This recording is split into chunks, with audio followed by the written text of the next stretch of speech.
So hello guys, welcome back to my channel HK Official and yes, this will be the last video for your DLD syllabus and yes, इसके अंदर हम cover कर लेंगे unit 6 को भी and yes, एक और part आपका आना बाकी है जो कि यूनिट 4 का है, आई नो, ठीक है। तो उसके लिए कमेंट्स मत करना क्योंकि I know and I will be making that also and आपको यूनिट 4 का भी जो है ना पूरा वन शॉट में अपलोड कर दूंगी, सारे पार्ट्स जो है वो कंबाइन करके। सो आई होप आपने यूनिट 3 जो है वो पढ़ लिया होगा, नहीं पढ़ा है तो ठीक है, अभी भी हमारे पास अच्छा खासा टाइम है, आप अच्छे से पढ़ लेना।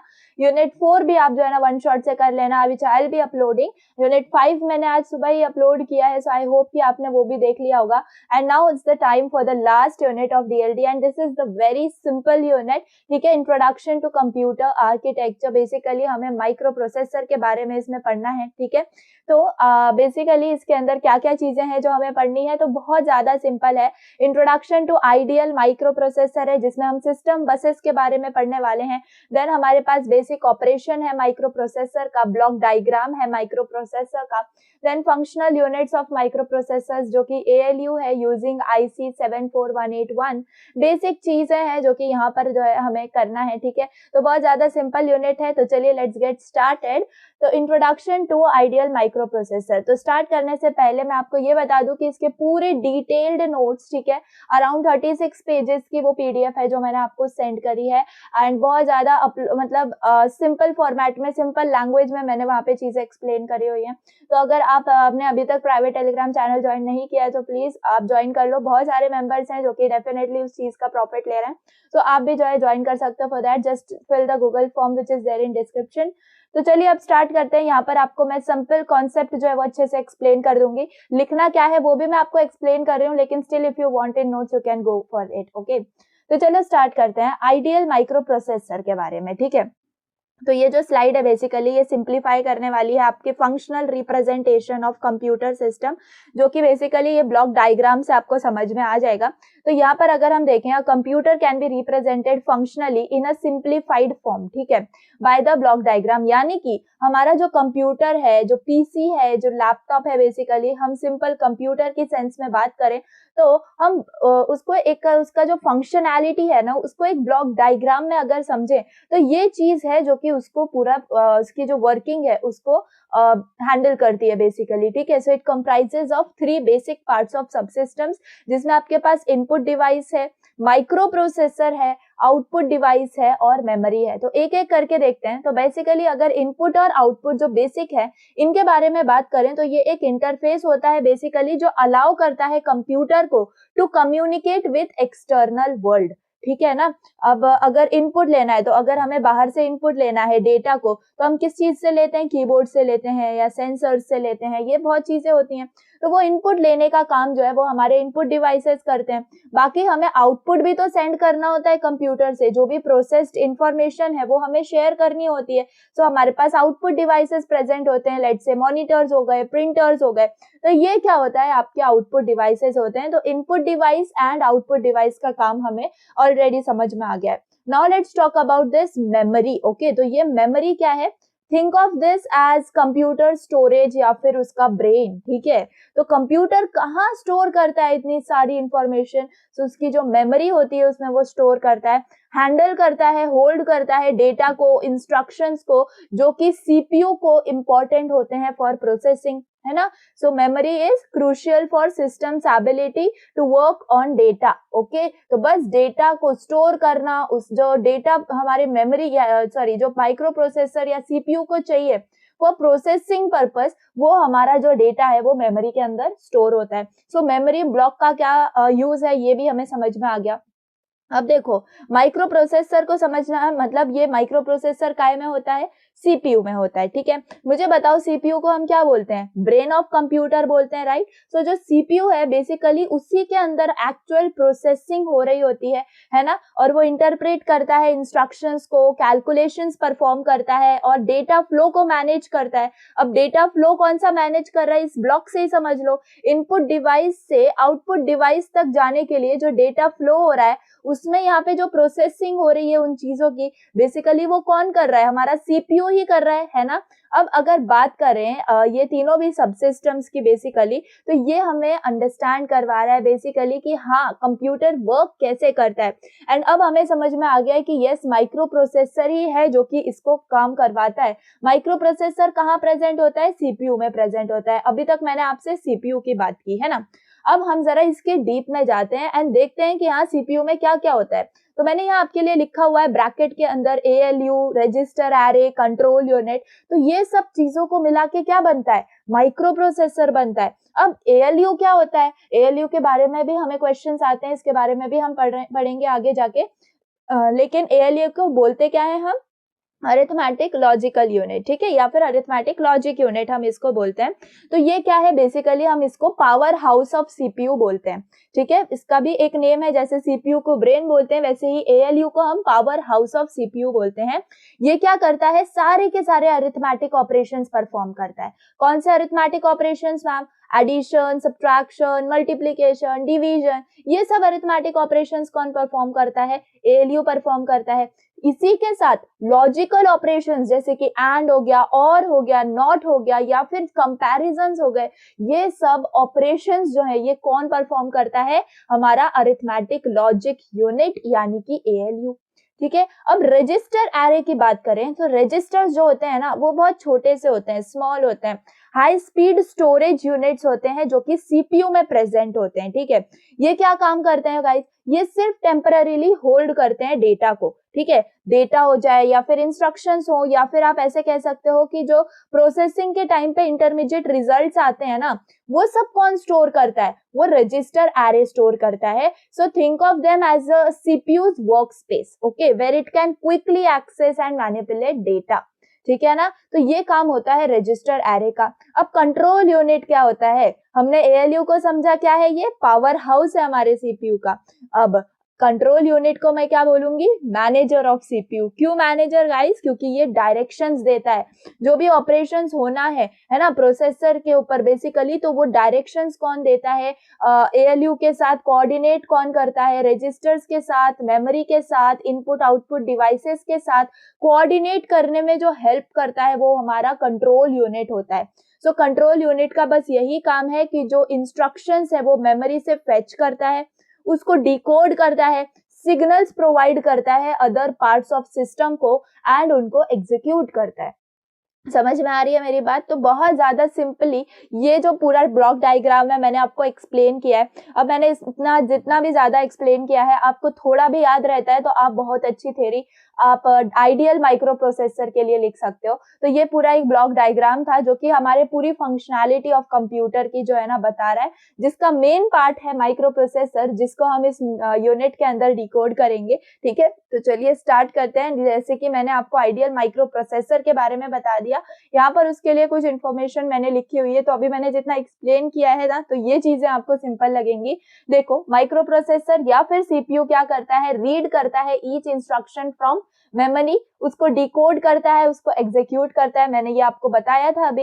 ये प्रोसेस करता है डेटा को as required in the instructions. The in processing is in the form of arithmetic and logical operations. तो मैंने आपको बताया कि ALU क्या करता है? अरिथमेटिक लॉजिक यूनिट का काम ही ये है कि अरिथमेटिक और लॉजिकल ऑपरेशंस परफॉर्म करना। डेटा क्या होता है? डेटा इज रिट्राइव्ड फ्रॉम मेमोरी और taken from N input device and the result of processing is stored in memory और delivered to an appropriate output device all as per the instructions, ठीक है। तो ये काम होता है हमारे आइडियल माइक्रो प्रोसेसर का। Now let's move on to system buses, ठीक है। तो जैसे हमारी ट्रांसपोर्टेशन बसेस होती हैं, यानी कि हमें एक प्लेस से दूसरे प्लेस पर जो है ना ड्रॉप करती हैं, तो उसी की तरह जो है ना ये कुछ बसेस होती हैं जो कि हमारे सीपीयू के अंदर होती है, बेसिकली माइक्रो प्रोसेसर के अंदर होती हैं, जो कि यस डेटा को ट्रांसफर करने के लिए यूज की जाती हैं। तो हमारे पास 3 टाइप्स की बसेस होती हैं बेसिकली, डेटा बस, एड्रेस बस और कंट्रोल बस, ठीक है। तो अगर हम बात करें एक एक की, ठीक है, बहुत ज्यादा सिंपली ये डायग्राम मैं आपको याद करवा दूंगी, थोड़ा सा जो है ना आप प्लीज ध्यान देना। तो मैंने आपको क्या बताया, बसेस क्या काम करती हैं। अगर नॉर्मल लाइफ के भी हम एग्जांपल लें, हमें पता है कि बस क्या काम करती है। तो वैसे ही अगर हम अब माइक्रो प्रोसेसर या फिर कंप्यूटर सिस्टम से रिलेटेड बात करें, तो जो बसेस है ना, ये कम्युनिकेशन पाथवे हैं जो कि कनेक्ट करती हैं बहुत सारे कंपोनेंट्स को, ठीक है। और मतलब बेसिकली डेटा एक्सचेंज का काम यहाँ पे हो रहा है। डेटा एड्रेसेस और कंट्रोल सिग्नल्स यहाँ पर यूज होते हैं। और 3 प्राइमरी टाइप्स ऑफ बसेस होती हैं जो कि मैंने आपको बताई, डेटा बस, एड्रेस बस और कंट्रोल बस। तो चलो एक एक करके बात करते हैं। सबसे ज्यादा जो इम्पोर्टेंट है वो हमारी डेटा बस है। तो पहले डेटा बस से स्टार्ट करते हैं, फिर एड्रेस और कंट्रोल बस को पढ़ेंगे।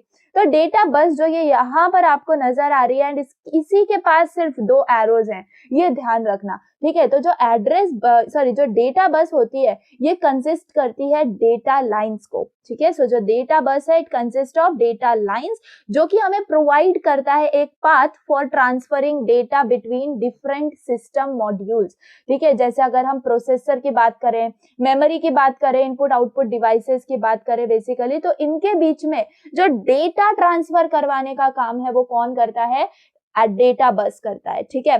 नाउ से these buses they can have widths of 32, 64, 128 bits। अब जैसे मैंने आपको नॉर्मल ट्रांसपोर्टेशन बस का एग्जांपल दिया, मुझे बताओ वो बस यूजफुल है कि अगर उसके अंदर कोई पैसेंजर्स ही नहीं होंगे, है ना। तो ये तो कोई बात ही नहीं हुई, फिर वो ट्रांसफर किसको करेगा, राइट। जो बेसिकली ट्रांसपोर्टेशन हो रहा है तो वो कैसे होगा। तो वही चीज है, इन भी बसेस के अंदर क्या ट्रांसफर हो रहा है, डेटा ट्रांसफर हो रहा है। और मुझे बताओ कंप्यूटर का डेटा किस फॉर्मेट में होता है, बिट्स के फॉर्म में होता है। बिट्स क्या होते हैं, 0, 1, ये होता है 2 बिट, ठीक है। वैसे ही 3 बिट होता है, यानी कि 0, 0, है ना, 0, 1, ठीक है। वैसे करके हमारे पास क्या होते हैं, ये 2 बिट्स हो गए। 3 बिट्स की बात करें तो 0, 0, 0, 0, 0, 1, 1, 0, 0, 1, 1, 1, ये सब चीजें, यानी कि बिट्स के फॉर्मेट में जो है ना हमारे पास डेटा होता है। तो वैसे ही हमारे बसेस भी हैं जो उनके पास कुछ ना कुछ उनका क्राइटेरिया है। लेट्स से कि वो 32 बिट भी हो सकती हैं, 64 बिट हो सकती हैं, 128 बिट हो सकती है। तो इसका मतलब क्या है, इतना डेटा जो है ना ये बसेस ट्रांसफर कर सकती हैं, तो अकॉर्डिंग टू देयर वेट्स, ठीक है। So depending on the architecture ये बस डिजाइन होती है। अब ये जो है ना, the number of lines which are directly determining the data, है ना, जो मैंने आपको बोला।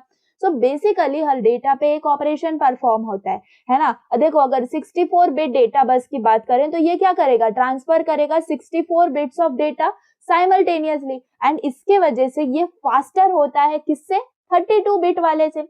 अभी 64 की बात हो गई, अगर 128 वाले की बात करें तो वो 128 बिट को ट्रांसफर करेगा साइमल्टेनियसली, तो वो किससे फास्टर हो गया, 64 वाले से फास्टर हो गया, राइट। सो ये चीजें होती हैं जो कि डेटा बस के अंदर होती है। एंड ये जो होता है 2 डायरेक्शन, यानी कि बोथ डायरेक्शन में डेटा ट्रांसफर करता है, यानी कि इनपुट से भी ले सकता है एंड वही चीज आउटपुट से भी ले सकता है। माइक्रो प्रोसेसर के अंदर, मतलब जैसे कि यहाँ से इनपुट से चीजें जाएंगी तो माइक्रो प्रोसेसर में जाएंगी, तो बेसिकली दोनों भी डायरेक्शन से होता है, यानी कि माइक्रो प्रोसेसर से फिर आउटपुट भी जा सकता है, ठीक है। तो ये जो है ना स्पेशलिटी, ये डेटा बस की ही है क्योंकि ये बाय डायरेक्शनल बस है, ठीक है। नाउ आई होप डेटा बस के ऊपर अच्छा खासा हमने टाइम दे दिया है। Now let's move on to what, address bus. So when the processor needs to specify specific data in memory, it uses address bus। यानी कि देखो डेटा तो ट्रांसफर करवाना है, ठीक है, डेटा कहाँ से कहाँ ट्रांसफर करवाना है ये इंपॉर्टेंट होता है ना। जब आप बस में चढ़ते हो तो आपसे क्या पूछता है, जो कंडक्टर होता है वो पूछता है कि आपको कहाँ जाना है, यानी कि आपका जो एड्रेस है ये बहुत इंपॉर्टेंट है। तो जो एड्रेस बस है ये यही काम करती है। एंड एड्रेस बस अगर हमें एड्रेस नहीं बताएगी कि कहाँ से ट्रांसफर करना है, कहाँ तक ट्रांसफर करना है, तो डेटा बस अपना काम नहीं कर पाएगी, वो तो डेटा को ट्रांसफर ही नहीं कर पाएगी क्योंकि उसको उसका एड्रेस ही नहीं पता है। तो ये जो एड्रेस होता है, माइक्रो प्रोसेसर में भी बहुत ज्यादा सेगमेंट्स होते हैं, बहुत सारी मेमोरी स्पेस होती है, तो उसके अंदर भी कहाँ पे उस डेटा को ट्रांसफर करवाना है फॉर पर्टिकुलर ऑपरेशंस, ये कौन डिसाइड करता है, हमारा एड्रेस बस डिसाइड करता है। तो बेसिकली ये मेमोरी एड्रेस को जो है ना डिटरमाइन करता है, इसके अंदर भी बहुत एड्रेस लाइंस होती हैं, ठीक है। सो बस ये आइडेंटिफाई करता है इनपुट आउटपुट पोर्ट्स को, ensuring the processor interact with correct devices और मॉड्यूल्स, ठीक है।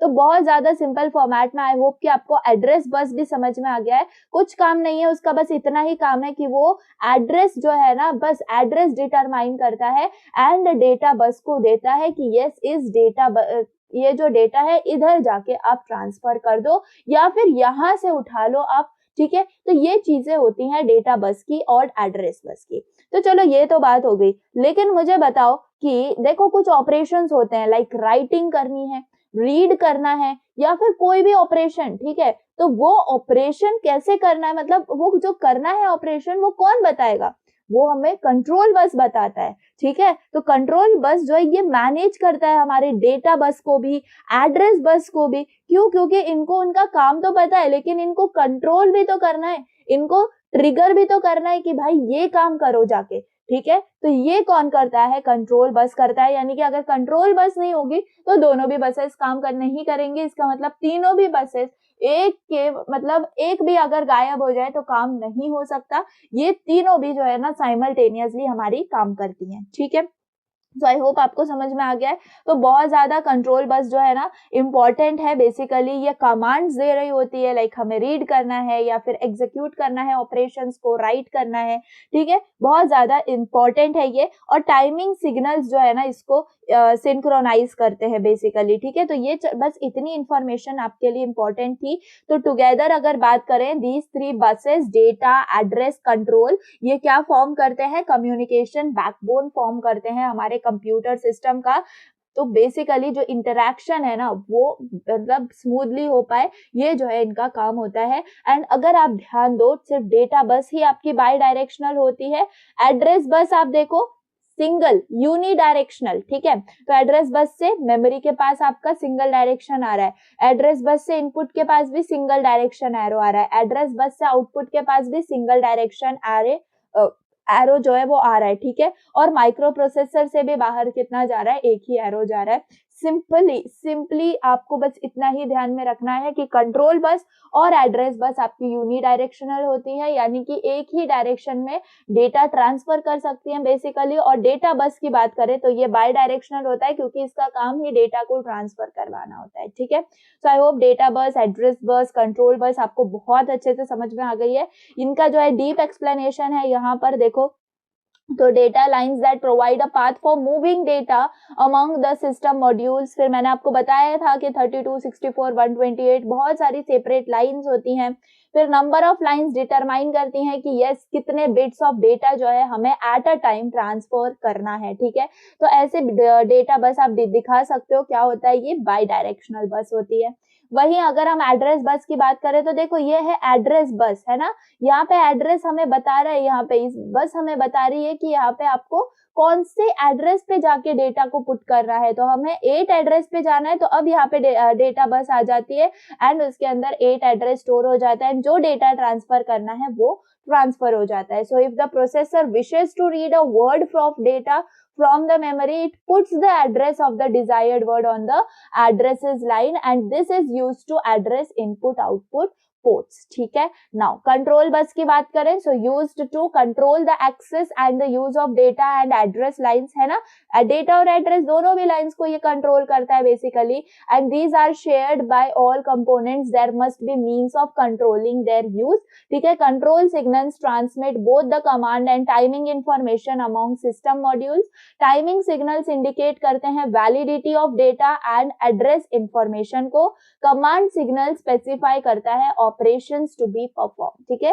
तो दो चीजें होती है, जो दैट इज कमांड और टाइमिंग इंफॉर्मेशन, जो कि कंट्रोल सिग्नल्स ट्रांसमिट करता है, ठीक है। अब ये देखो, ये भी आप सिंपल डायग्राम कंसीडर कर सकते हो, जो कि आपके माइक्रो प्रोसेसर का है, ठीक है। बेसिक आपका ये प्रोग्राम होता है, यहाँ पे ऑपरेशंस की बात होती है, तो वही है। यहाँ पे ये डेटा बस है आपका, ये एड्रेस बस है। देखो डेटा बस से जो भी एरो जाएगा वो बाई डायरेक्शनल होगा, ठीक है। तो ये इनपुट आउटपुट पोर्ट्स हैं आपके, ये माइक्रो प्रोसेसर है, ये मेमोरी है आपकी जो रैम रैम रोम होती है। यहाँ से हम इनपुट दे रहे हैं, लेट्स से एक इनपुट यहाँ पे से जा रहा है, यहाँ पे ये आउटपुट है, ठीक है, जिसको हम 2 से डिनोट कर रहे हैं। एड्रेस बस यूनिडायरेक्शनल होता है, तो हमेशा देखो ये यूनिडायरेक्शनल है, ये यूनिडायरेक्शनल है, ठीक है। कंट्रोल बस है, कंट्रोल बस को भी देखो आप यूनिडायरेक्शनल दिखाना, ओके, यूनिडायरेक्शनल आप कंट्रोल बस को दिखाना, बाकी डेटा बस ही आपकी जो है ना बाय डायरेक्शनल होती है, यहाँ पे आप इसको यूनिडायरेक्शनल दिखाना। यहाँ पे बात, यहाँ पे मैंने डबल क्यों दिखाया है, इसलिए दिखाया है क्योंकि एक बार इनपुट के लिए जो है डेटा जाएगा तो बेसिकली यहाँ पे कंट्रोल बस काम करेगा, और जब आउटपुट के लिए जाएगा तो यहाँ पे काम करेगा। वैसे इसका मतलब ये नहीं है कि वो साइमल्टेनियसली बाय डायरेक्शनल में जो है ना डेटा ट्रांसफर कर रहा है, नहीं, इसका मतलब ये है कि अगर इनपुट की बात हो रही है तो ये वाला कंट्रोल बस काम करेगा, और आउटपुट की बात हो रही है तो ये वाला कंट्रोल बस काम करेगा। इसका मतलब ये एक टाइम पे एक ही डायरेक्शन दिखाएगा, लेकिन इनपुट और आउटपुट दोनों टाइम पे अलग ही डायरेक्शन होता है, इसीलिए ये जो एरोज हैं आप ये ऐसे शो करना डायग्राम में, ठीक है। लेकिन एक्सप्लेन करते time you have to explain it clearly, ठीक है। Now hardware and software approaches, ठीक है। तो हार्डवेयर एंड सॉफ्टवेयर अप्रोचेस में हम क्या बताएंगे, तो बेसिकली यहाँ पर प्रोसेस करने के लिए डेटा ना हमारे पास ये 2 अप्रोच होती हैं, ठीक है। तो अगर हम एक एक देखें तो ये ऊपर वाली जो है ये प्रोग्रामिंग इन हार्डवेयर है, तो हमें पता है सिंपली जो डेटा है वो डायरेक्टली जाता है हमारे sequence of arithmetic and logic operations functions के अंदर और इम्प्लीमेंट होता है हार्डवेयर में, और ये जो है डायरेक्टली हमें रिजल्ट दे रहा होता है। तो कुछ भी नहीं, जस्ट डेटा जा रहा है एंड इसके अंदर कुछ फंक्शंस हो रहे हैं एंड यहाँ पर हमें उसका रिजल्ट मिल रहा है। तो ये अप्रोच क्या है, फास्टर अप्रोच है, क्योंकि जो ऑपरेशंस है ये हार्ड वायर्ड है ना, क्योंकि मतलब बेसिकली अंदर ऑपरेशंस जो है, फंक्शंस जो है वो ऑलरेडी लिखे हुए हैं, वो हम जस्ट परफॉर्म कर रहे हैं एंड रिजल्ट दे रहे हैं, ठीक है। लेकिन ये क्या है, फ्लेक्सिबल नहीं है, मोर एक्सपेंसिव है टू मॉडिफाई और अपग्रेड, ठीक है ना। तो अगर मुझे उन फंक्शंस को छोड़ के किसी और फंक्शंस पे बात करनी होगी तो वो उस चीज के लिए काम नहीं करेगा। तो ये होता है आपका प्रोग्रामिंग जो हार्डवेयर में होती है। अब प्रोग्रामिंग अगर सॉफ्टवेयर के अंदर बात करें तो देखो हमारे पास इंस्ट्रक्शन होते हैं, बेसिकली यहाँ पे देखो इंस्ट्रक्शन कोड्स होते हैं which are sent to the instruction interpreter, जहां पर क्या होता है, कंट्रोल सिग्नल्स जनरेट होते हैं, और ये कंट्रोल सिग्नल्स क्या करते हैं, ड्राइव करते हैं हमारे general purpose arithmetic and logic functions को, एंड फिर क्या होता है, प्रोसेस होता है डेटा। हालांकि ये जो अप्रोच है ये स्लोअर है अगर हम हार्डवेयर प्रोग्रामिंग की बात करें तो, ठीक है, अगर उससे कंपेयर करें तो बेसिकली, लेकिन ये उससे ज्यादा फ्लेक्सिबल है, कॉस्ट इफेक्टिव है और इजियर टू मॉडिफाई है, क्योंकि अगर हम सॉफ्टवेयर में यहाँ पे कुछ चेंज कर देंगे तो ऑफ कोर्स हमारे पास जो है चेंजेस इजियर फॉर्मेट में हो जाएंगी एंड हमें हाई कॉस्ट उसके लिए जो है अप्लाई नहीं करना पड़ेगा। So that is the importance of programming in software, ठीक है। तो ये हार्डवेयर और सॉफ्टवेयर अप्रोचेस थे आपके।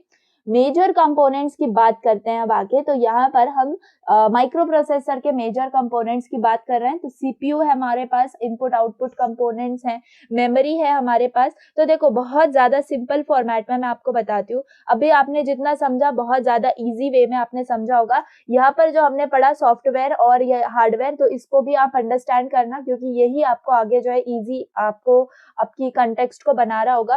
तो देखो सीपीयू के अगर अंदर हम बात करें तो इसके अंदर होता है instruction interpreter, module of general purpose arithmetic and logic functions. तो देखो जो सीपीयू का इंस्ट्रक्शन इंटरप्रेटर होता है, हमें पता है ये क्या करता है, डिसाइड करता है कि कौन से इंस्ट्रक्शंस को फेच करना है मेमोरी से, है ना, और जनरेट करना है कंट्रोल सिग्नल्स। यहाँ पर आपने देखा ना इंस्ट्रक्शन इंटरप्रेटर क्या कर रहा है, इंस्ट्रक्शन कोड के हिसाब से ही कंट्रोल सिग्नल्स जनरेट कर रहा है। वो ऑलरेडी उसके अंदर कुछ है क्या कि वो वही फंक्शंस अप्लाई कर रहा है, नहीं, इंस्ट्रक्शन कोड्स के हिसाब से कंट्रोल सिग्नल्स को यहाँ पे क्या कर रहा है, वो जनरेट कर रहा है, ठीक है ना। तो बस ये एग्जीक्यूशन के लिए इंपॉर्टेंट होती है, तो यही काम हमारे इंस्ट्रक्शन इंटरप्रेटर का होता है, ठीक है ना।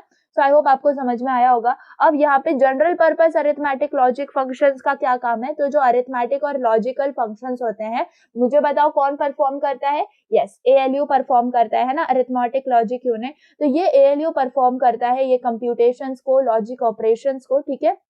ये प्रोसेस करता है डेटा को which is fetched from the memory या फिर इनपुट आउटपुट डिवाइसेस, एंड ये किससे प्रोसेस करता है, बेसिकली किसका यूज करता है गाइस, रजिस्टर्स का। तो मैंने फर्स्ट स्लाइड में तो ये चीजें आपको बहुत ज्यादा क्लियर कर दी हैं, ठीक है।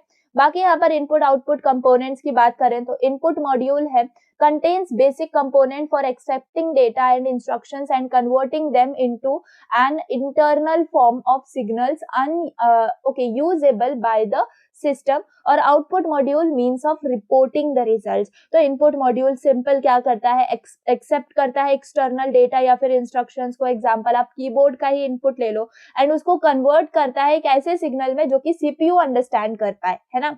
और आउटपुट मॉड्यूल क्या करता है, रिपोर्ट करता है जो रिजल्ट है उसको back to the external devices, जैसे कि मॉनिटर्स हो जाए या प्रिंटर्स हो जाए, जो कि बेसिकली हमें रिजल्ट्स देखने मिल जाते हैं। बाकी मेमोरी की अगर बात करें तो मेमोरी के लिए हमारे पास ये जो है ये डायग्राम है। तो ये मेमोरी आपका बेसिकली हम मेमोरी और इनपुट आउटपुट रजिस्टर्स को जो है यहाँ पर देखते हैं। तो मेमोरी का तो सिंपल काम इतना ही होता है कि वो स्टोर करता है इंस्ट्रक्शंस को, डेटा को, और रिजल्ट जो है वो टेम्पररीली स्टोर करता है फॉर बिफोर प्रोसेसिंग, ठीक है। और जैसे कि रजिस्टर्स के बारे में अगर हम बात करें तो देखो MAR और MBR ये कुछ आपके जो है ना बेसिक आप रजिस्टर्स इनको समझ सकते हो, जो कि इंश्योर करते हैं efficient interaction between CPU and memory. अब इनके बारे में डिटेल में बात करते हैं। यहाँ पर अगर हम देखें ये वाला ब्लॉक, तो मेमोरी एड्रेस रजिस्टर है। ये क्या है, मेमोरी एड्रेस रजिस्टर, जिसको हम MAR बोलते हैं। ये क्या करता है, specifies the address in memory for the next read और राइट। यानी कि हमारे पास जो रजिस्टर्स है ये बेसिकली काम क्या कर रहे हैं, देखो यहाँ पर ये एड्रेस स्पेसिफाई कर रहे हैं हमें, कुछ ना कुछ इनका जो है ना काम है बेसिकली अंदर ही अंदर डेटा से रिलेटेड, है ना। तो जो MAR रजिस्टर है ना ये स्पेसिफाई करता है वो address in memory for the next read and write operation. जो नेक्स्ट हमें रीड या फिर राइट ऑपरेशन करना है उसका जो एड्रेस है मेमोरी के अंदर वो स्पेसिफाई करता है MAR। और बेसिकली वर्क करता है क्या, as a pointer to memory location जहां पर जो डेटा या फिर इंस्ट्रक्शन है उसको एक्सेस होना है, ठीक है ना। तो ये काम होता है आपके MAR का। सिंपल इतना याद रखो कि ये स्पेसिफाई करता है address in memory for the next read और राइट, ओके।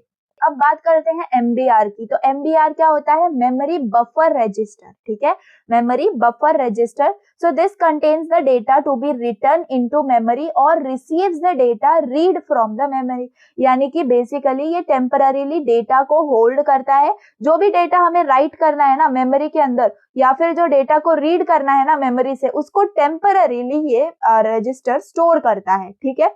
सो बस ये एक्ट करता है as a buffer between CPU and memory during data transfer, ठीक है। सो आई होप ये भी समझ में आया होगा। फिर यहाँ पे क्या है, इनपुट आउटपुट एड्रेस रजिस्टर है, जिसको हम IOAR भी बोलते हैं, ठीक है। तो इनपुट आउटपुट एड्रेस रजिस्टर ये क्या करता है, देखो, specifies a particular input output device.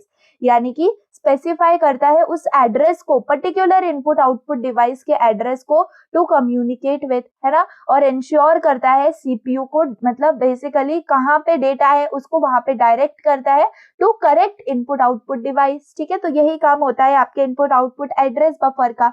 और ये है इनपुट आउटपुट बफर रजिस्टर, जिसको OBR भी बोलते हैं, इनपुट या आउटपुट बफर रजिस्टर।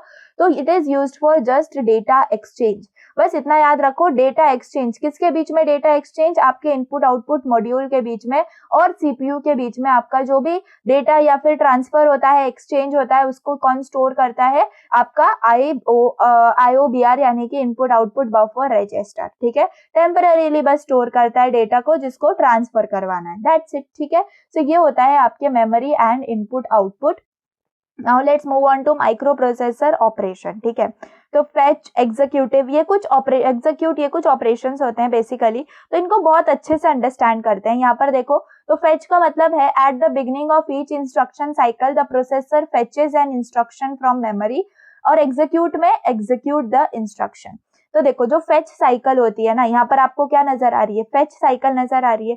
सो ये जो स्टेज है ना, इन दिस स्टेज जो माइक्रो प्रोसेसर है ये फेच करता है। फेच करना मतलब रिट्राइव करना, है ना, the next instruction from the memory. जो नेक्स्ट इंस्ट्रक्शन बोला गया है उसको फेच करता है, ठीक है, ये स्टेज बेसिकली। अब जो प्रोसेस है, this involves identifying the memory address, जहां पर बेसिकली इंस्ट्रक्शन है या फिर रिसाइड कर रहा है वो इंस्ट्रक्शन, ठीक है, and loading it into the processor. तो ये काम बेसिकली, ये प्रोसेस जो है ना फेच साइकिल के अंदर हो रही होती है, and basically this is represented as fetch next instruction which is there in the diagram. ठीक है, सो आई होप समझ में आया है। अगेन मैं आपको बताती हूँ, ये जो स्टेज है ना बेसिकली ये फेच साइकिल की जो स्टेज है जिसको हम फेच नेक्स्ट इंस्ट्रक्शन में देख रहे हैं, ये हमें सिंपल ये माइक्रो प्रोसेसर से फेच करता है नेक्स्ट इंस्ट्रक्शन फ्रॉम मेमोरी। और जो प्रोसेस है बेसिकली ये इन्वॉल्व होती है आइडेंटिफाइंग द मेमोरी एड्रेस और where the instruction resides and loading it into the processor.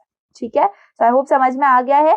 Now execute cycle की अगर बात करें तो आफ्टर जो हमने बेसिकली फेच साइकिल में से जो इंस्ट्रक्शन फेच किया है, तो आफ्टर फेचिंग द इंस्ट्रक्शन जो प्रोसेसर है उसको डिकोड करना है, उसको एग्जीक्यूट भी तो करना है। सो दिस में इन्वॉल्व सम एरिथमेटिक या फिर लॉजिकल ऑपरेशंस या फिर डेटा ट्रांसफर या फिर कंट्रोल फ्लो ऑपरेशंस। तो ये सब कहाँ होते हैं, हमारे एग्जीक्यूट इंस्ट्रक्शन के अंदर होते हैं। तो ये आपका एग्जीक्यूट इंस्ट्रक्शन ही क्या चलाता है, एग्जीक्यूट साइकिल को चलाता है। ठीक है, नाउ अगर इस फ्लो की बात करें, इस ब्लॉक डायग्राम के फ्लो की बात करें, तो सबसे पहले processor begins at the start point और उसके बाद जो साइकिल है वो अल्टरनेट करती है between fetch cycle and execute cycle.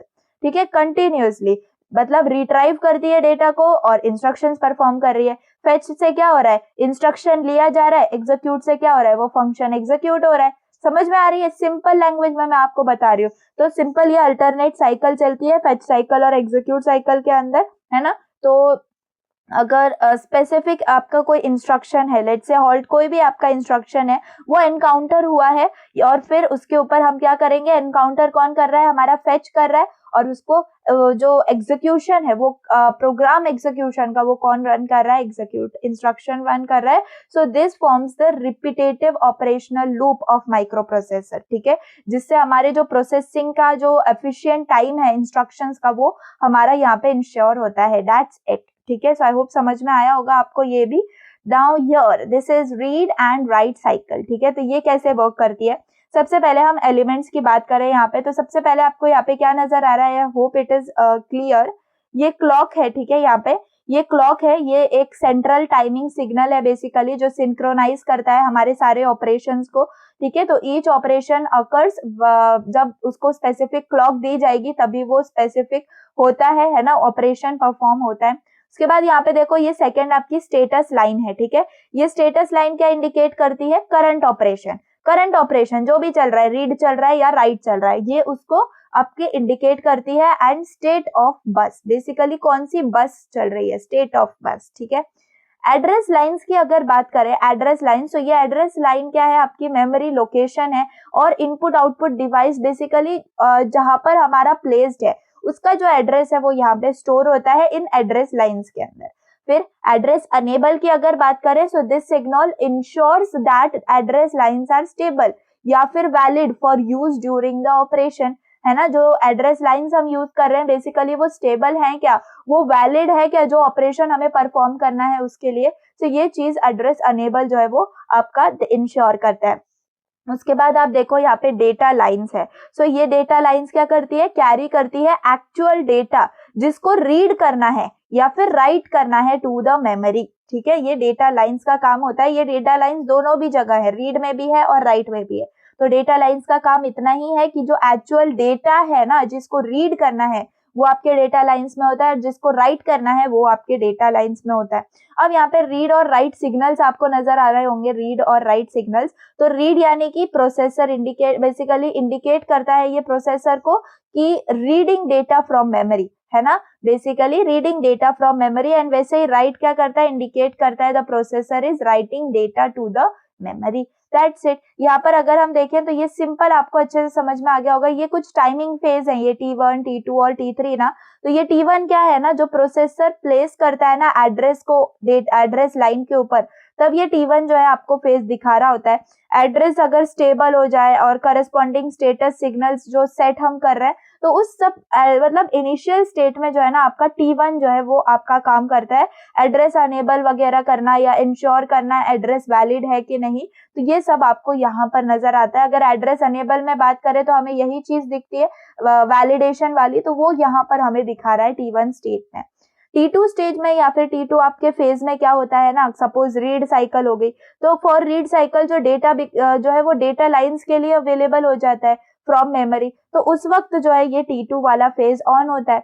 Similarly right cycle के लिए भी T2 ऑन होता है, क्योंकि डेटा को जो है वो प्रोसेसर से हमें लेना है एंड उसको डेटा लाइंस पे प्लेस करना है ना। और T3 की अगर बात करें तो रीड साइकिल के अंदर जो प्रोसेसर कैप्चर करता है ना वैलिड डेटा को डेटा लाइंस के साथ, वो तब आपका जो T3 फेज है वो आपका ऑन होता है। वैसे ही राइट साइकिल की अगर बात करें तो प्रोसेसर जब कंप्लीट कर लेता है transferring the data to memory, तब T3 फेज में हमें जो है नजर आता है वो चीज, ठीक है। तो समरी फॉर्म में अगर बात करें, जो रीड साइकिल है ये प्रोसेसर जो है फेच करता है डेटा को फ्रॉम मेमोरी और डेटा लाइंस शो कर देती हैं, देखो वैलिड डेटा इन, और जब रीड कर लिया तो वैलिड डेटा इन, और जब राइट कर दिया तो वैलिड डेटा आउट, ठीक है। तो ये चीजें होती है। और राइट साइकिल में बेसिकली वही होता है कि प्रोसेसर सेंड करता है डेटा को मेमोरी की तरफ, और जब ये चीज हो जाती है तो हमें वैलिड डेटा आउट शो होता है, ठीक है। सो आई होप समझ में आ गया होगा कि कैसे रीड और राइट साइकिल जो है वो वर्क करती है। Now let's move on to the ALU topic, ठीक है। तो प्रोसेसर कंपोनेंट्स है हमारे पास जिसमें हम ALU को पढ़ेंगे। तो सबसे पहले ALU कंपोनेंट्स के बारे में मैंने आपको बताया है। ALU का काम क्या होता है, आपके अरिथमेटिक ऑपरेशंस को परफॉर्म करना और आपके लॉजिकल ऑपरेशंस को परफॉर्म करना। तो हमें पता है हमने क्या क्या देखा, हमारे माइक्रो प्रोसेसर में क्या होता है, माइक्रो प्रोसेसर के कंपोनेंट्स में ALU होता है, रजिस्टर्स होते हैं, कंट्रोल यूनिट्स होते हैं। तो अगर ALU की बात करें तो क्या होगा, तो देखो मैं एक एक करके आपको एक्सप्लेन करती हूँ। यहाँ पर देखो इट टेक्स 2 इनपुट्स, ठीक है। तो अगर यहाँ पर आप देखो ऑपरेंड 1 और ऑपरेंड 2, तो ये क्या है, आपके 2 इनपुट्स हैं। इनको ये प्रोसेस करता है based on the OP code, ठीक है। इसको हम क्या बोलते हैं, ऑपरेशन कोड, ठीक है। ऑप कोड बोलो या ऑपरेशन कोड बोलो। ऑपरेशन कोड बेसिकली स्पेसिफाई करता है कि कौन सा ऑपरेशन परफॉर्म करना है, ठीक है। तो जब हमें ऑप कोड मिल जाता है बेसिकली, तो हम क्या करते हैं, इन 2 इनपुट्स के साथ रिजल्ट जो है ना जनरेट करते हैं। यहाँ पे स्टेटस दिख रहा है, ये स्टेटस फ्लैग क्या करता है, अपडेट करता है आफ्टर द ऑपरेशन, ठीक है। ऑपरेशन हो गया है या नहीं हुआ है, ये सब हमारा स्टेटस फ्लैग जो है वो ऑपरेट करता है बेसिकली, और इंडिकेट करता है हमें कुछ कंडीशन, जैसे कि कोई कभी कैरी कंडीशन आ जाए या 0 रिजल्ट हो जाए या ओवरफ्लो हो जाए, तो ये सारा स्टेटस हमें यहाँ पे मिल रहा होता है एंड एट लास्ट हमें उसका रिजल्ट मिलता है। सो आई होप कि ALU कैसे वर्क करता है ये आपको समझ में आ गया है ना। यहाँ पर अगर हम रजिस्टर्स की भी बात करें ना, रजिस्टर्स सिंपल, यहाँ पर देखो ये रजिस्टर्स हैं आपके, तो सिंपल रजिस्टर्स मैंने आपको बताया ये स्मॉल होते हैं, हाई स्पीड स्टोरेज लोकेशंस होती है ना विद इन द प्रोसेसर हम बात करें तो। एंड सिंपली आप इतना याद रखो कि जो डेटा है ना उसको टेम्पररीली होल्ड करने के लिए आपके रजिस्टर्स को यूज किया जाता है ना। एंड देखो मैं यहीं पर आपको बता देती हूँ कि यहाँ पर रजिस्टर्स का काम क्या है, बाद में हम जो है ना इनका ये सब समझेंगे अभी। तो ALU का काम, रजिस्टर्स का काम, कंट्रोल यूनिट का काम तो यही है कि जो ऑपरेशन होना है प्रोसेसर में उसको डायरेक्ट करना है ना, कंट्रोल सिग्नल्स रिक्वायर्ड जो भी हैं उनको देना, बेसिकली जनरेट करना, ये सब काम हमारे कंट्रोल यूनिट का है। तो अगर हम ALU पे फोकस करें बेसिकली, तो सिंपल ये जो डायग्राम है मैंने आपको अच्छे से एक्सप्लेन कर दिया है। तो सिंपल आपने ऑपरेंड 1 ऑपरेंड 2 आपके इनपुट हो जाते हैं। OP कोड यानी ऑपरेशन कोड होता है जो कि स्पेसिफाई करता है जो इंस्ट्रक्शन हो, बेसिक एडिशन हो जाए या सब्ट्रैक्शन हो जाए। फिर प्रोसेसिंग होती है इनकी according to the operation code, और फिर हमें कुछ भी रिजल्ट जो होगा उसका आउटकम वो मिलता है। अदरवाइज हमें स्टेटस मिल जाता है फ्लैग्स का that indicate the specific condition of result. 0 का मतलब आपको स्टेटस में देखो कौन सी चीजें आती हैं, 0 आता है, कैरी आता है, ओवरफ्लो आता है। मैंने आपको बताया 0 मतलब अगर रिजल्ट 0 हो जाए या फिर कैरी मिल रहा है हमें ऑपरेशन से, या ओवरफ्लो कंडीशन यानी कि एक्सीड हो जा रही है अलाउएबल रेंज से जो रिजल्ट है हमारा वो, तो वो चीजें हमें स्टेटस में मिलती हैं।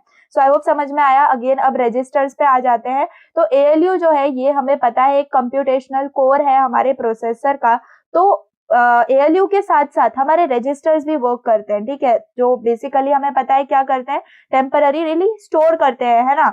सो बेसिकली रजिस्टर्स बहुत ज्यादा इंपॉर्टेंट है बेसिकली जब अगर हम माइक्रो प्रोसेसर की बात करें, फंक्शनैलिटी की बात करें, तो टुगेदर ये बेसिकली ALU हो जाए, रजिस्टर्स हो जाए और आपका कंट्रोल यूनिट हो जाए, ये एक साथ जो है हमारे जो है ना काम करते हैं। अब अगर हम रजिस्टर्स की बात करें ना, तो देखो यहाँ पर आपको दिख रहा होगा AX, BX, CX और DX। तो ये जो है ना आपके ये प्राइमरी रजिस्टर्स होते हैं। क्या? AX, BX, CX, DX ये आपके प्राइमरी रजिस्टर्स होते हैं जो कि basic general purpose data manipulation के लिए यूज किए जाते हैं, ठीक है। There are 16 bit registers and can be further divided into 8 bit high and low halves, जिनको हम यहाँ पर बोले AH और AL। BH और BL, CH CL DH DL, ये क्या है? तो देखो AX का अगर हम एक पकड़े यहाँ पे, सपोज AX है, ये आपका प्राइमरी रजिस्टर है। ये कितने बिट का रजिस्टर है गाइस? जो अगर AX की अगर हम बात करें तो ये 16 बिट रजिस्टर है। इस 16 बिट रजिस्टर को हमने फर्दर डिवाइड किया है हाई हाफ में और लो हाफ में। तो ये 8 बिट और ये 8 बिट, समझ में आ रही है बात? इसीलिए AH AL AX के क्या हो गए?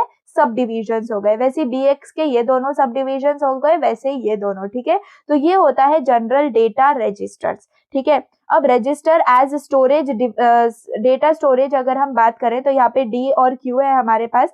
तो ये जो डायग्राम है ये रिप्रेजेंट कर रहा है एक सिंपल 4 बिट रजिस्टर को, ये याद रखना, ठीक है। So it consist of 4 bit अगर है तो मुझे बताओ कितने फ्लिप फ्लॉप्स होंगे?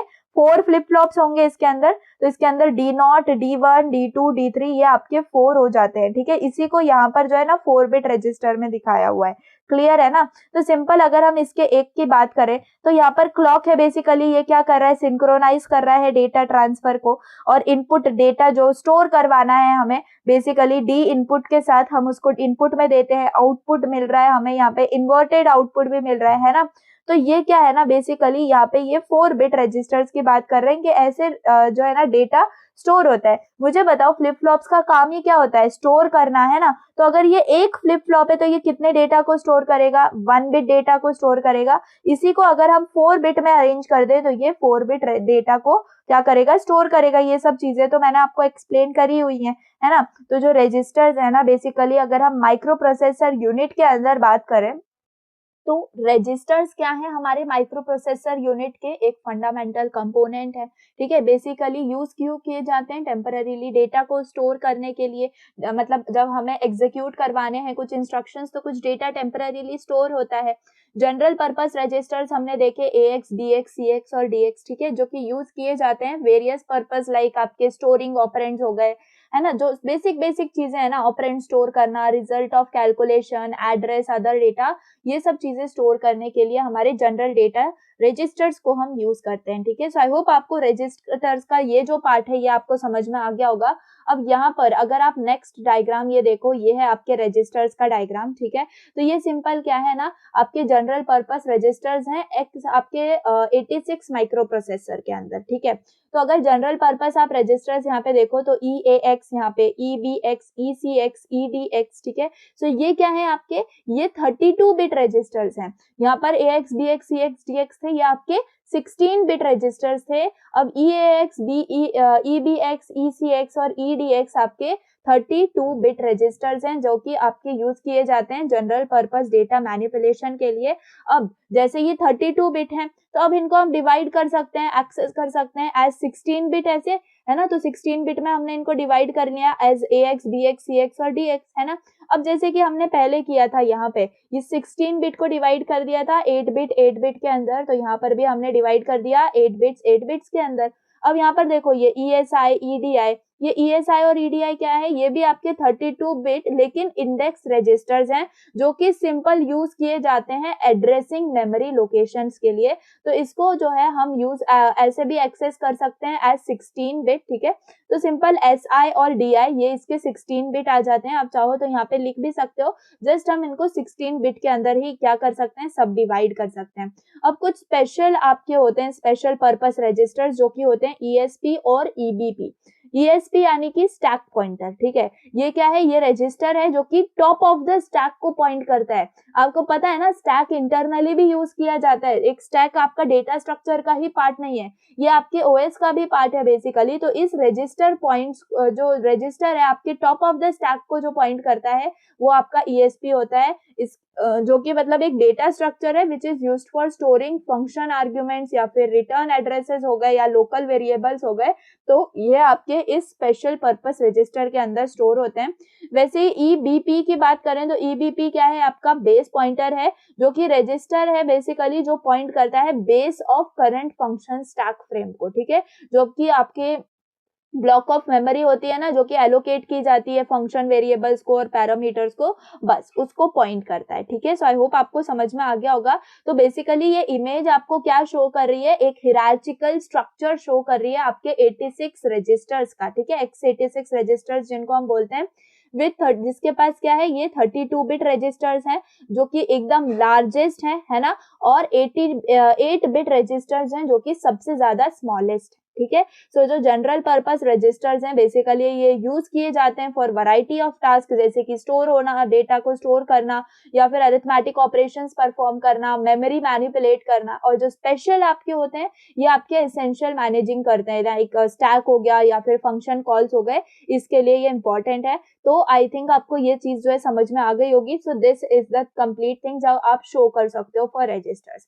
जो लास्ट पार्ट है वो है कंट्रोल यूनिट का। तो कंट्रोल यूनिट क्या है बेसिकली, जिसको हम CU भी बोलते हैं, कंट्रोल यूनिट। तो ये आपका ब्रेन है, किसका, आपका नहीं, माइक्रो प्रोसेसर का। ठीक है, तो it is the brain of micro processor, और ये रिस्पॉन्सिबल है फॉर इंटरप्रेटिंग द इंस्ट्रक्शंस जो कि मेमोरी से फेच हो रहे हैं और हम उनको जनरेट कर रहे हैं for necessary control signals, and basically उनसे जो हमारे इंस्ट्रक्शंस हैं वो एग्जीक्यूट होते हैं। ठीक है, तो बेसिकली ये कोऑर्डिनेट करता है जो भी एक्टिविटीज हमारे अलग अलग कंपोनेंट्स, जो कि मेमोरी हो गया या इनपुट आउटपुट हो गया, ये जो हमारे क्या कहते हैं माइक्रो प्रोसेसर के अंदर प्रेजेंट है, तो इनके जो बीच में एक्टिविटीज हो रही है उनको कोऑर्डिनेट करने का काम हमारा कंट्रोल यूनिट करता है। अगर यहाँ पे इसके कंपोनेंट्स की बात करें तो आप पहले देख सकते हो यहाँ पे IR प्रेजेंट है, यानी कि इंस्ट्रक्शन रजिस्टर। तो ये इंस्ट्रक्शन रजिस्टर क्या है, ये एक टाइप का रजिस्टर है जो कि हमारे करंट इंस्ट्रक्शन को स्टोर करता है, जिसको हम एग्जीक्यूट कर चुके हैं। ठीक है, उसको क्या करता है, इंस्ट्रक्शन रजिस्टर स्टोर करता है। Again I am repeating, this register holds the current instruction which is being executed. ठीक है, और ये रिसीव क्या करता है, इंस्ट्रक्शन फ्रॉम मेमोरी, और उसको डिकोड कर देता है basically to determine the operation to be performed. ठीक है ना। अब कंट्रोल सिग्नल्स हैं, यहाँ पर आप देख रहे हो ये कंट्रोल सिग्नल्स, ये सिग्नल्स क्या जनरेट करते हैं, ये बेसिकली आपके कंट्रोल यूनिट ही जनरेट कर रहे हैं based on the decoded instruction. जो कि इंस्ट्रक्शन हमने डिकोड करा है, बेसिकली जो करना है हमें हमारे ऑपरेंड्स के ऊपर, वो हमारे ये कंट्रोल सिग्नल्स हमें बताते हैं basically, and they control the operations of other components, जैसे कि ALU हो गया, रजिस्टर्स हो गए, मेमोरी हो गए, उन कंट्रोल सिग्नल्स जो है ना ये उसको होल्ड करते हैं, कंट्रोल करते हैं। अब ALU है, यहाँ पे ALU का काम क्या है हमें पता है, ALU परफॉर्म करता है अरिथमेटिक और लॉजिकल ऑपरेशंस को डेटा के ऊपर, है ना। और जो कंट्रोल यूनिट है बेसिकली यहाँ पे, ये कंट्रोल यूनिट ये प्रोवाइड करता है it with the necessary operands और जो कंट्रोल सिग्नल्स हैं to carry out the specified operation. ठीक है, तो यहाँ से हमें कंट्रोल सिग्नल से पता चल रहा है बेसिकली कि कौन से ऑपरेंड्स चाहिए। कंट्रोल सिग्नल्स, ये कंट्रोल यूनिट ऑपरेंड्स दे रहा है, कंट्रोल सिग्नल क्या दे रहा है कि कौन सा ऑपरेशन परफॉर्म करना है। तो जब ऑपरेंड और ऑपरेटर्स यहाँ पे हमें मिल गए तो क्यों ना ALU अपना ऑपरेशन वाला ही काम कर दे, राइट। अब यहाँ पे रजिस्टर सेट है, रजिस्टर सेट क्या करता है, कलेक्शन है डिफरेंट रजिस्टर्स का, जो कि हमें मतलब डेटा स्टोर करने के लिए टेम्पररीली जो है ना यूज किए जाते हैं। और कंट्रोल यूनिट जो है कंट्रोल करता है हमारे ट्रांसफर ऑफ डेटा को बिटवीन ALU एंड रजिस्टर्स। ठीक है, तो ALU और रजिस्टर्स के बीच में जो ट्रांसफर ऑफ डेटा है वो रजिस्टर सेट कंट्रोल करता है बेसिकली। अब अगर हम देखें कि ये वर्क कैसे करता है, अगर हम फ्लो देखना चाहें तो देखो मैं आपको बहुत इंटरेस्टिंग बताती हूँ। देखो सबसे पहले क्या होता है, हमने देखो यहाँ पर पढ़ा हुआ है यहाँ पे फेच और एग्जीक्यूट। तो फेच और एग्जीक्यूट ये काम जो है हमें करना होगा। तो देखो सबसे पहले फेच होता है, यानी कि जो कंट्रोल यूनिट है हमारा ये क्या करता है, फेच करता है जो भी नेक्स्ट इंस्ट्रक्शन हमें चाहिए मेमोरी से, है ना, और उसको कहाँ पे स्टोर करता है, हमारे इंस्ट्रक्शन रजिस्टर में स्टोर करता है। अब क्या होता है ना, डिकोड होता है, डिकोड यानी कि यही कंट्रोल यूनिट पहले डिकोड करता है कि कौन सा इंस्ट्रक्शन है बेसिकली हमें मिला है एंड उसमें से हमें कौन सा ऑपरेशन जो है ना हमारे ऑपरेंड्स के ऊपर या डेटा के ऊपर परफॉर्म करना है। तो बेसिकली ये क्या डिकोड कर रहा है, ऑपरेशन डिकोड करना है जो कि हमें उन ऑपरेंड्स के ऊपर जो है ना परफॉर्म करना है, और फिर वो ऑपरेंड्स भी क्या है वो हमें कंट्रोल यूनिट डिकोड करके देता है। अब हम एग्जीक्यूट करते हैं, यानी कि जो कंट्रोल यूनिट है वो जनरेट करता है नेसेसरी कंट्रोल सिग्नल्स, जो कि यहाँ पर कंट्रोल सिग्नल्स हमें दिख रहे हैं क्यों ये जनरेट करता है इनको, क्योंकि हमें उस इंस्ट्रक्शन को क्या करना है, एग्जीक्यूट करना है ना। और these signals they control your ALU registers and memory also to perform required operations. ठीक है, अब हम वापस से इसको रिपीट करते हैं। तो जो कंट्रोल यूनिट है वापस से क्या करता है, कंटिन्यू करता है अपना फेच, डिकोड और एग्जीक्यूट साइकिल को जब तक आपका जो प्रोग्राम है वो कंप्लीट नहीं हो जाता। सो आई होप आपको समझ में आ गया होगा कि कंट्रोल यूनिट का काम क्या होता है। तो ये बहुत ज्यादा क्रिटिकल कंपोनेंट है, ठीक है, ये माइक्रो प्रोसेसर के अंदर। और बहुत सारे लाइक आप की जो एक्टिविटीज होती हैं बेसिकली इंस्ट्रक्शन से रिलेटेड, एग्जीक्यूशन से रिलेटेड, जो ऑपरेशन परफॉर्म करना है वो तक की हमारा कंट्रोल यूनिट ही डिटरमाइन करता है। तो बहुत सारी एक्टिविटीज के अंदर जो हमारा कंट्रोल यूनिट है वो रिस्पॉन्सिबल है। ठीक है, सो बेसिकली हम इसको ऐसे बोल सकते हैं कि ये हमारे माइक्रो प्रोसेसर का जो है ना सेंट्रल नर्वस सिस्टम है, इसको बोला जाता है। ठीक है, मैं खुद से नहीं बोल रही हूँ, इसको बोला जाता है। हमारा जो CPU होता है वो ब्रेन ऑफ कंप्यूटर होता है, लेकिन CPU के अंदर जो माइक्रो प्रोसेसर होता है, माइक्रो प्रोसेसर तो CPU का ब्रेन होता है, लेकिन जो कंट्रोल यूनिट है ना ये सेंट्रल नर्वस सिस्टम। अब सेंट्रल नर्वस सिस्टम क्या है गाइस, तो अगर आप बायो स्टूडेंट नहीं हो तो मैं आपको बता दूं कि जो सेंट्रल नर्वस सिस्टम होता है बेसिकली वो सारे कमांड्स जो हमारी बॉडी के अंदर जा रहे हैं ना वो सारे कमांड्स डिटरमाइन करता है। सब सेंट्रल नर्वस सिस्टम के हाथ में होता है, CNS इसको बोलते हैं बेसिकली। तो I will not go inside that brain structure, either I have that knowledge as well.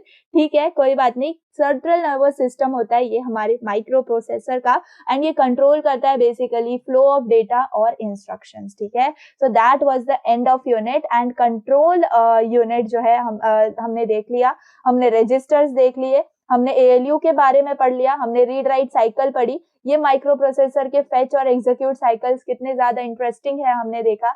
Memory में हमारे पास जो रजिस्टर्स होते हैं देखो, MAR memory address register, MBR memory buffer register, input output address register, input output buffer register. फिर यहाँ पे हमने देखा CPU इनपुट आउटपुट। फिर मैंने हार्डवेयर एंड सॉफ्टवेयर अप्रोचेस आपको बताया, कितने सिंपल था, है ना। बेसिक ऑपरेशंस हैं यहाँ पे। अलग अलग बसेस देखी हमने, कंट्रोल बस, एड्रेस बस, डेटा बस। मुझे बताओ कौन सी बाई डायरेक्शनल थी? यस करेक्ट, डेटा बस आपकी जो है बाई डायरेक्शनल बस थी। ये आपको डायग्राम प्रेफरेबली बनाना होगा, बहुत ज्यादा सिंपल डायग्राम है। फिर बेसिकली हमने introduction and ideal micro processor से ये सारे के सारे पार्ट्स जो है ना पढ़ लिए, and that was the complete unit. So I hope आपको समझ में आ गया होगा, एंड बहुत ज्यादा इंटरेस्टिंग वे में I have explained this unit, क्योंकि बहुत ज्यादा सिंपल यूनिट है। एंड नेक्स्ट तो आपको माइक्रो प्रोसेसर एक सब्जेक्ट ही है, तो that is the thing which we have to do. Okay, तो चलिए आई होप आपको ये भी यूनिट पसंद आया होगा, and I have winded it up. Okay, so आपको नेक्स्ट यस मैं यूनिट 4 जो है वो आपके लिए बना दूंगी। लास्ट पीरोम वाला जो टॉपिक है वो बचा हुआ है अपलोड होने से। Either I have made the video, लेकिन वो किसी रीजन से डिलीट हो गई, दैट्स वाई जस्ट डिले हो रहा है उस वीडियो के अंदर। तो आज बैठ के मैं वो भी वीडियो आपकी बना दूंगी, एंड आपका यूनिट 4 भी कवर हो जाएगा। सो डेडिकेटेडली अब आपके पास और 3 दिन है जो आप अच्छे से प्रिपेयर कर सकते हो आज को मिला के। ठीक है, अब नेक्स्ट आपके लिए क्वेश्चन ये है कि आपको 2024 का सोल्यूशन एक वीडियो में चाहिए या नहीं। अदरवाइज 2 मास्टर सोल्यूशन जो कि 2024 के 2 पेपर्स हैं वो मैं आपको अपलोड कर दूंगी आपके संडे के अंदर बेसिकली। तो आपको वो भी मिल जाएंगे प्राइवेट टेलीग्राम चैनल पे। सो बेसिकली आपको चाहिए या नहीं इसका मुझे कमेंट आप कर देना। अदरवाइज यस आपका जो सिलेबस है DLD का वो ऑलमोस्ट हो चुका है, जस्ट वो यूनिट 4 का पीरोम का टॉपिक बचा है, दैट्स इट। एंड आपका most 90% of syllabus is completed. तो प्लीज आपके अच्छे कमेंट मुझे इस वीडियो के नीचे मिलने चाहिए, एंड प्लीज आप जो है इन वीडियोस को आगे शेयर करो ताकि और आपके जो फ्रेंड्स हैं उनको भी यूजफुल हो। तो चलिए that's all for the day. Unit 6 is also finally completed, and चलिए थैंक्स फॉर वॉचिंग। वीडियो पसंद आई हो तो प्लीज लाइक कर देना, एंड चैनल पर नए हो तो सब्सक्राइब कर देना। चलिए बाय।